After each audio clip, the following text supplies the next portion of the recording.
The Lord. आप सबको जय मसीह की। परमेश्वर का धन्यवाद हो आज के दिन के लिए, आज की सुबह दिखाने के लिए। एक और सुबह परमेश्वर ने हमको दिखाई है, हम परमेश्वर को कोटि कोटि धन्यवाद दें। मैं आपका दोस्त पास्टर राज मसीह एक नया संदेश लेकर आपके सम्मुख उपस्थित हूँ और गुजारिश करता हूँ कि पूरा संदेश सुनिए और इसे शेयर कीजिए, क्योंकि आज का जो संदेश है वो बहुत ही महत्वपूर्ण, बहुत ही अच्छी शिक्षा है जो मुझे और आपको सीखनी चाहिए। Praise the Lord. और बहुत से लोग हैं जो मेरे चैनल के सब्सक्राइबर नहीं हैं, वो नहीं देख पाएंगे इस वचन को, इसलिए आपसे गुजारिश करता हूं कि इसे फॉरवर्ड कीजिए, इसे आगे बढ़ाइए ताकि बहुत से लोग इस सच्चाइयों को जान सकें, क्योंकि जिद है सच को फैलाने की। Praise the Lord. आइए एक छोटी सी प्रार्थना करके आज के इस वचन को हम शुरू करेंगे। जीवित और महान दयालु पिता परमेश्वर, मैं तेरा धन्यवाद देता हूँ प्रभु, तेरा शुक्र, तेरी तारीफ, तेरी बड़ाई करता हूँ क्योंकि तू इस योग्य है। धन्यवाद देता हूँ आज की सुबह के लिए जो तूने दिखाई है प्रभु, और मैं विनती करता हूँ प्रभु जी आज के वचन को शेयर करने मेरी मदद सहायता कर। मेरे होठों को, मेरे दिल दिमाग को छूकर ब्लेस कर। मेरी आत्मा, मेरा शरीर तेरे ही कब्जे में रहे, ताकि बोलने वाला मनुष्य नहीं बल्कि तेरा आत्मा हो। जितने भी लोग इस वचन को देख रहे हैं, सुन रहे हैं, उन सब पर मैं तेरी आशीष बोलता हूँ। हर एक को आशीषित कर, हर एक की रोग बीमारियों को, चिंताओं को, परेशानियों को अपने सामर्थ्य नाम के द्वारा दूर कर दे। परमपिता परमेश्वर, मैं विनती करता हूँ कल जितने भी लोगों ने अपने प्रेयर रिक्वेस्ट भेजे हैं उन सब के लिए जो मैंने प्रार्थना की, तूने सब प्रार्थनाओं को सुन लिया है, लेकिन फिर से मैं दोबारा प्रार्थना करता हूँ, हर एक के जीवन में अद्भुत काम कर। हर एक की दुख, बीमारी, चिंता, परेशानियाँ, बेरोजगारी, बांझपन, प्रभु जी कर्जे, लड़ाई झगड़े और प्रभु जी जो कुछ भी समस्याएं हैं घर में, वो आज दूर कर दे प्रभु, ताकि तेरे बच्चे गवाही दे सके कि यीशु मसीह ने हमारे जीवन में बड़ा काम किया है। धन्यवाद देता हूँ प्रभु, तूने मेरी प्रार्थना को सुन लिया। प्रभु यीशु के नाम से मांगते हैं, आमीन। Praise the Lord. तो आज का संदेश जो है वो मत्ती 11 अध्याय उसके 28 पद पर है, लेकिन उससे पहले मैं आपसे गुजारिश करता हूँ कि आप अपने प्रेयर रिक्वेस्ट हमें भेजते रहिए, ताकि हम आपके लिए रेगुलर प्रार्थना करते रहें और परमेश्वर के काम आपके जीवन में होते रहें। तो मत्ती 11 अध्याय के 28 पद में लिखा है कि हे सब परिश्रम करने वालों और बोझ से दबे लोगों, मेरे पास आओ, मैं तुम्हें विश्राम दूंगा। Praise the Lord. ये वचन हमने बहुत बार पढ़ा है, सुना है, और ये वचन जो है वो वचन है जिस तरह से हम मत्ती 18 की 20 पद में पढ़ते हैं, 19 और 20 पद में यीशु मसीह ने कहा, जहाँ मेरे नाम पर 2 या 3 इकट्ठे होते हैं, मैं उनके बीच में उपस्थित होता हूँ। तो ये वचन हम अपनी प्रार्थनाओं में कोट करते हैं, हम बताते हैं प्रभु तूने ऐसा कहा है। हम ये भी कहते हैं अपनी प्रार्थना में कि प्रभु तूने कहा है कि ये सब परिश्रम करने वाला और बोझ से दबे लोगों, मेरे पास आओ, मैं तुम्हें विश्राम दूंगा। तो ये बातें हम प्रभु के सामने रखते हैं। तो ये जो वचन है आज इसके भेद को हम जानेंगे कि प्रभु यीशु मसीह कहना क्या चाहते हैं। Praise the Lord. क्योंकि हर एक वचन जो बाइबल में लिखा गया है उसमें कई कई प्रकाशन हैं और उसमें भेद की बातें छिपी हुई हैं। ज़रूरत है बाइबल को आत्मिकता से और गंभीरता से पढ़ने की। Praise the Lord. तो यहाँ पर लिखा है, मैं पढ़ के बता देता हूँ आपको। पहले 11 अध्याय और उसका 28 पद यहाँ लिखा है, हे सब परिश्रम करने वालों और बोझ से दबे लोगों, मेरे पास आओ, मैं तुम्हें विश्राम दूंगा। आप ध्यान से सुनिएगा, ये यीशु मसीह के शब्द हैं कि हे सब परिश्रम करने वालों और बोझ से दबे लोगों, मेरे पास आओ, मैं तुम्हें विश्राम दूंगा। तो सबसे पहला शब्द है हे सब। हे सब। अब सब में कौन आ गए? पूरी सृष्टि के लोग, सब लोग आ गए।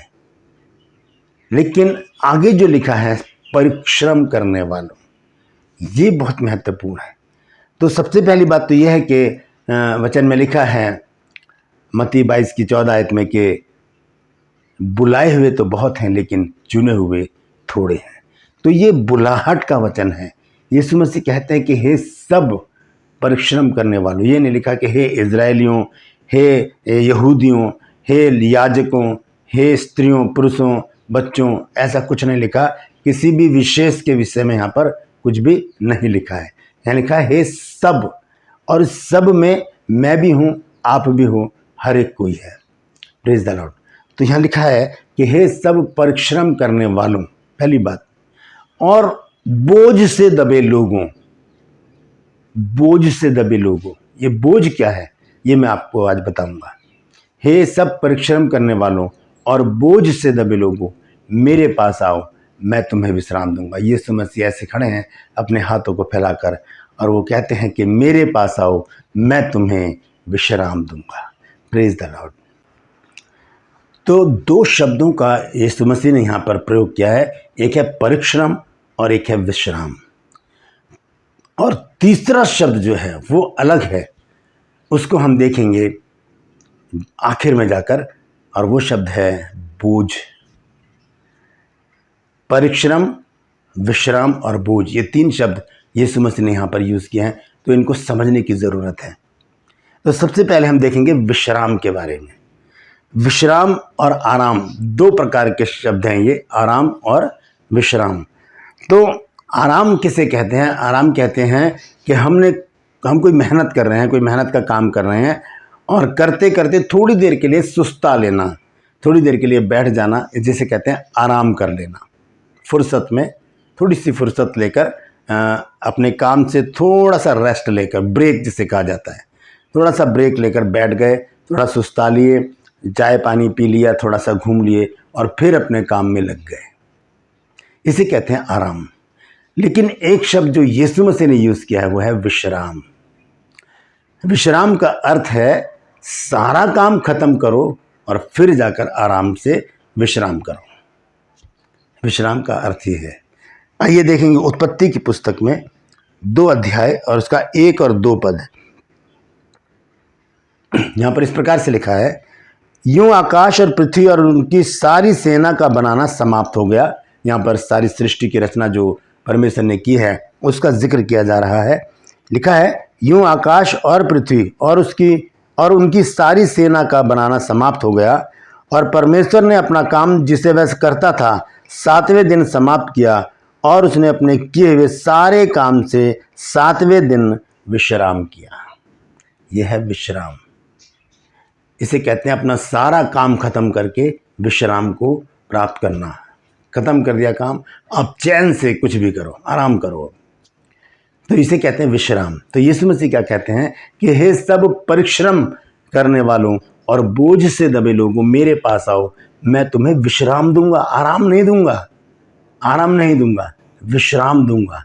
और 29 आयत में देखिए क्या लिखा है, मत्ती 11 अध्याय और उसके 29 पद में, जब यीशु मसीह कहते हैं कि हे सब परिश्रम करने वालों और बोझ से दबे लोगों, मेरे पास आओ, मैं तुम्हें विश्राम दूंगा। और आगे लिखा है, मेरा जुआ अपने ऊपर उठा लो और मुझसे सीखो, क्योंकि मैं नम्र और मन में दीन हूँ, और तुम अपने मन में विश्राम पाओगे। Praise the Lord.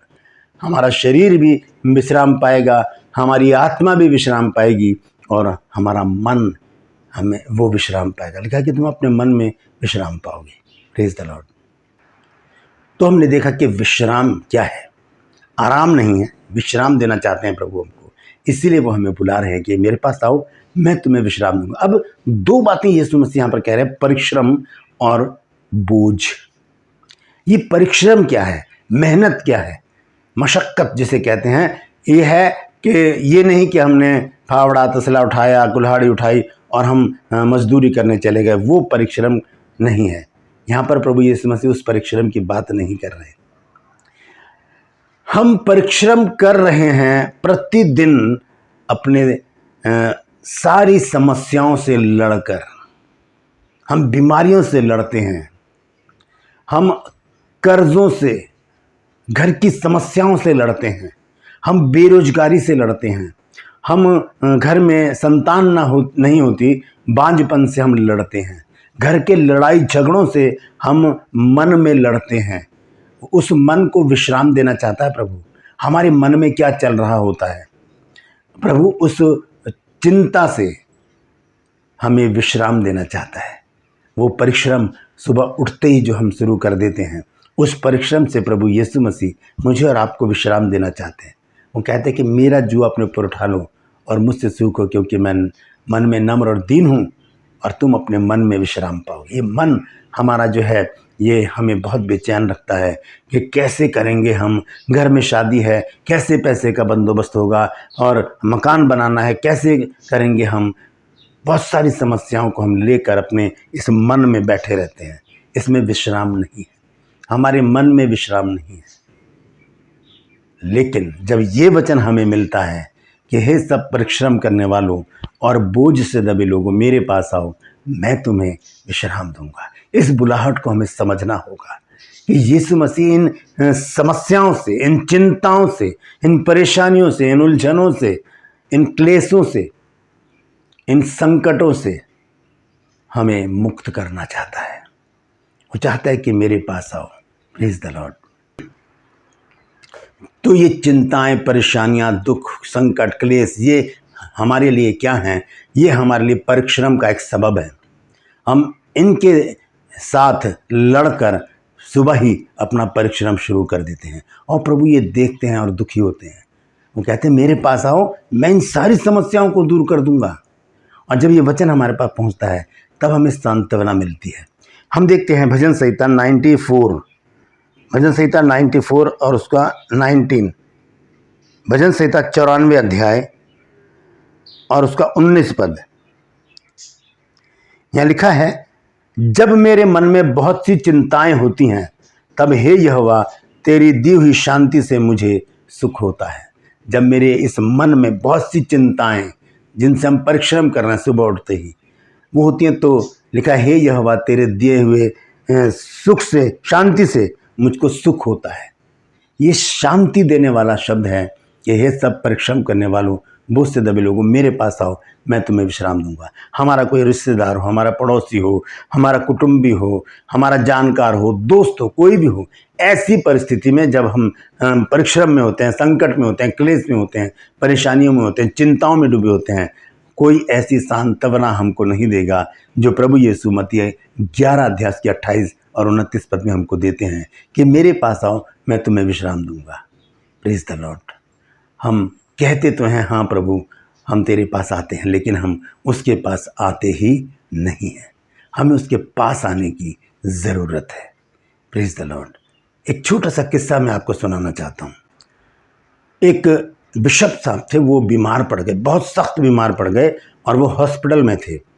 और हुआ क्या कि उनका जो दिल है उसमें कुछ खराबी आ गई थी और डॉक्टर ने कहा था कि इनका दिल बदलना पड़ेगा और कोई अपना दिल दे सकता है तो इनको दे ताकि ये जीवित रह सके। कहानी है एक शिक्षा के लिए।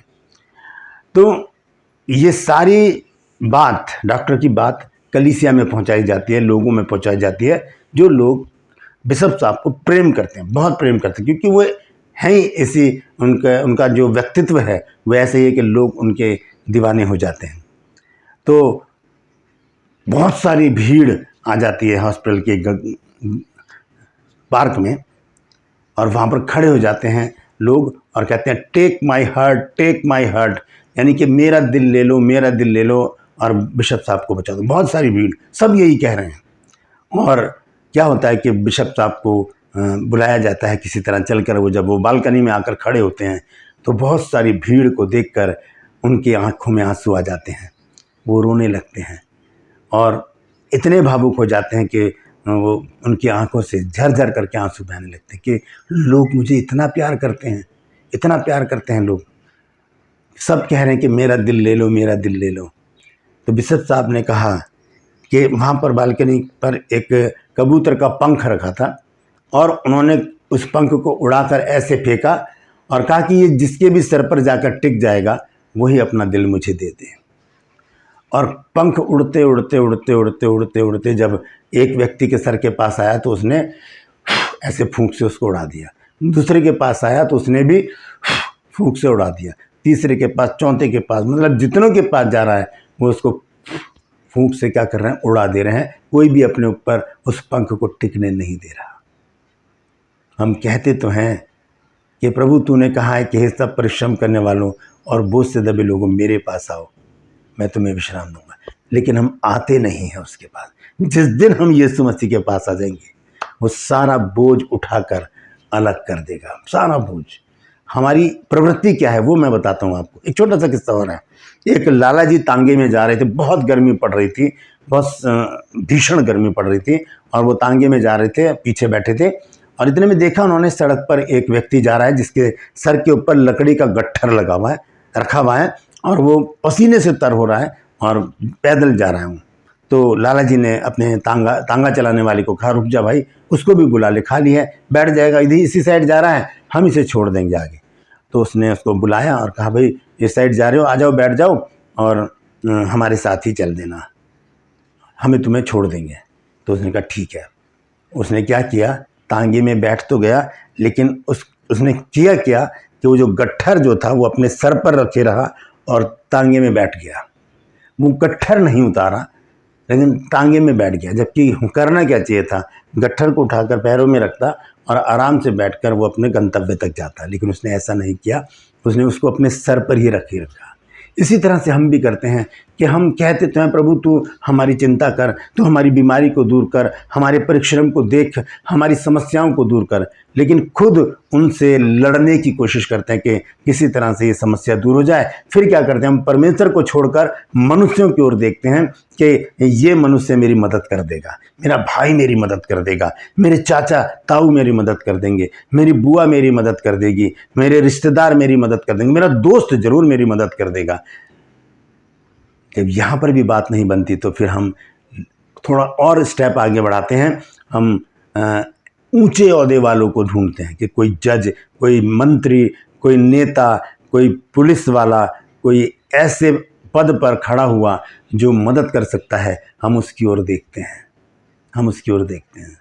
हम प्रभु की ओर क्यों नहीं देखते जो कहता है, हे सब परिश्रम करने वालों और बोझ से दबे लोगों, मेरे पास आओ, मैं तुम्हें विश्राम दूंगा। Praise the Lord.